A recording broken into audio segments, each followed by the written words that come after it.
Yesus berkati. Kita tiba di bulan September. Haleluya. Dan sepanjang bulan September ini kita akan belajar tentang gerakan memuridkan. Kita masuk lebih lagi, bukan sekedar menginjil, tapi kita memuridkan. Sering ada pujian di gereja kita, gempa, gerakan memuridkan, perangi dosa. Cara yang efektif untuk menaklukkan dosa adalah waktu gereja terlibat dalam gerakan memuridkan. Dan itulah yang disebut oleh gereja sebagai amanat agung.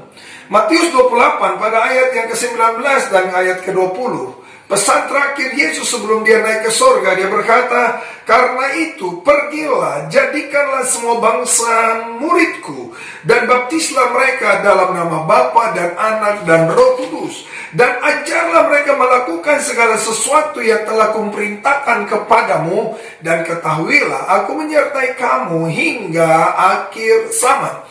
Tuhan meminta gereja untuk masuk dalam gerakan memuridkan. Tuhan tidak hanya meminta para pendeta, Tuhan meminta baik pendeta maupun jemaat. Tuhan meminta semua kita yang telah mengalami karya penebusan Kristus untuk masuk dalam gerakan memuridkan ini. Nah, banyak orang berkata, "Aduh, saya belum bisa, Pak." Karena mereka berpikir gini, untuk masuk dalam gerakan memuridkan, mereka harus jadi seperti ada perfect man, mereka harus jadi manusia yang sempurna. Oh tidak, Bapak Ibu, coba lihat. Mari kita sederhana saja lihat di sekolah-sekolah. Ya, kita tahu ada di sekolah ada banyak guru, ada guru ya. Dulu kalau sekolah zaman saya ada guru matematika, ada guru fisika ya, ada guru PMP, saya nggak tahu sekarang namanya apa ya, ada guru agama, ada guru BK. Ya. Mereka adalah orang-orang dengan spesialisasinya. Mereka mengajar murid-muridnya sesuai dengan spesialisasinya.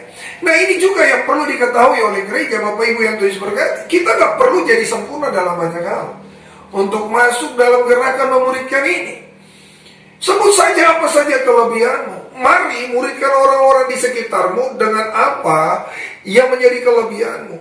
Nah, apa itu gerakan memuridkan? Gerakan memuridkan adalah sebuah proses yang disengaja untuk kita memperlengkapi seseorang dengan nilai kerajaan Allah yang ada pada kita kepada orang itu. Saya ulangi. Proses yang disengaja. Jadi gerakan memuridkan adalah sesuatu yang disengaja. Kita tahu bahwa ada orang-orang di sekitar kita, dan kita sengaja menyalurkan nilai-nilai kerajaan Allah yang telah memberkati kita, yang telah kita hidupi.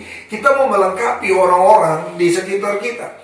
Nah, Bapak Ibu yang Tuhan kasih, amanat agung adalah merupakan panggilan kita. Nah, karena itu saya sangat berharap jemaat, mari semua kita terlibat. Ya, kita terlibat. Pak, saya bisa memuridkan orang dalam apa saja? Sebut saja. Mungkin ada beberapa di antara kita, saudara mungkin dominan, selalu tepat waktu, muridkan orang-orang supaya mereka jangan jam karet. Saudara orang yang suka memberi, sudah muridkan orang-orang supaya tidak ada lagi ros kakar dalam gereja. Mungkin saudara dominan, suka baca Alkitab, bagi ini kepada siapapun. Saudara suka berdoa, saudara suka nyembah, saudara suka menasehati. Sebut apa lagi nilai-nilai kerajaan yang dominan dalam hidupmu. Saudara suka mengampuni, saudara bagikan itu. Saudara orang yang suka tersenyum dalam suka duka, bagikan itu. Saya percaya setiap orang yang bertobat pasti ada nilai plus dalam hidupnya.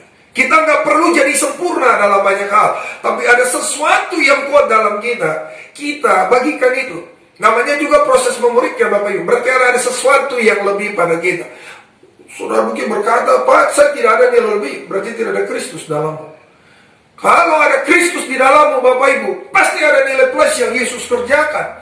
Nah, Tuhan mau kita muridkan orang sesuai dengan apa yang Dia ajarkan ya, sementara kita hidupi. Alamak, kalau kita memang hanya menjadikan Kristus sebagai sebuah pengalaman sejarah. Hari ini kita harus punya hubungan yang dinamis dengan Tuhan.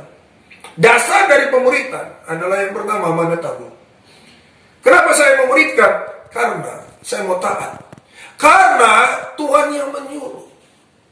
Jadi kenapa gereja harus memberikan? Karena Tuhan menyuruh. Tidak ada alasan lain. Yang kedua, dalam Matius pasal 22 ayat 37 hingga 40, dasar dari pemuriman adalah kasih. Karena itu Ulangan pasal 6, Tuhan berkata kepada Musa untuk diteruskan pada Israel, ajarkan berulang-ulang. Ajarkan berulang-ulang. Tidak ada proses yang instan. Ajarkan berulang-ulang. Ajarkan berulang-ulang. Ajarkan berulang. Apa yang Tuhan telah perbuat kepadamu, yang menjadi gaya hidupmu, yang mempermuliakan Allah, ajarkan berulang-ulang kepada orang-orang di sekitar. Tuhan menolong Bapak Ibu lewat gerakan memuridkan. Dosa kita perangi, lalu kita mempersiapkan diri kita dan orang-orang di sekitar kita untuk menyambut Maranatha. Tuhan memberkati. Bapa di surga, berkati umatmu. Inilah doaku dan berkatku. Tuhan menolong mereka memahami pesan singkat dalam khotbah ini, sehingga mereka terlibat dalam gerakan memuridkan ini. Mereka melanjutkan perbuatan Allah yang hebat dalam diri mereka kepada orang-orang di sekitar mereka dengan sengaja, untuk membawa orang-orang itu mengalami dewasa penuh, mengalami to be like Jesus, menjadi seperti Yesus. Tuhan berkati umatmu. Dalam nama Yesus Kristus, kekuatan Allah menyertai mereka. Haleluya. Amin.